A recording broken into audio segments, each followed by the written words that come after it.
Je vous le disais également au début de ce journal, le conclave avec certains partis de l'opposition s'est ouvert depuis le samedi dernier à Limité 15e rue, sans l'UDPS et le MLC. Les délégués des autres partis de l'opposition harmonisent ainsi les vues avant la tenue prochaine des concertations initiées par le chef de l'État Joseph Kabila. Reportage.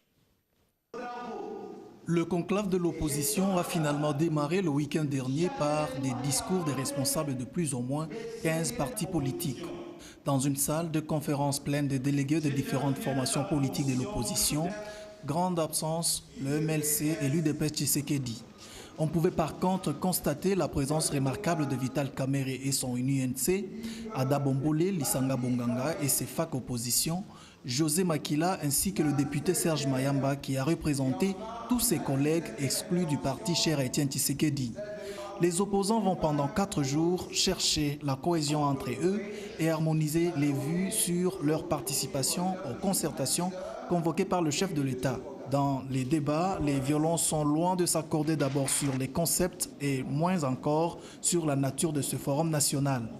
Certains pensent plutôt à un autre dialogue intercongolais qui devait être convoqué par le président de la République et les autres se disent prêts à aller à ces concertations, mais avant tout, ils souhaitent participer à l'élaboration de sa feuille de route. Toutefois, dans l'ensemble, les participants au conclave de l'opposition sont contre la désignation des présidents des 2 chambres du Parlement au présidium de ces assises. Ils proposent pour cela que ce forum soit organisé à l'extérieur du pays et sous les auspices des Nations Unies. Ce conclave de l'opposition a associé la diaspora congolaise, dont les délégués sont porteurs de revendications des Congolais de l'étranger. Les conclusions assorties des recommandations des participants au conclave sont annoncées pour ce mercredi, où l'identité des vies des opposants congolais est attendue après cette rencontre.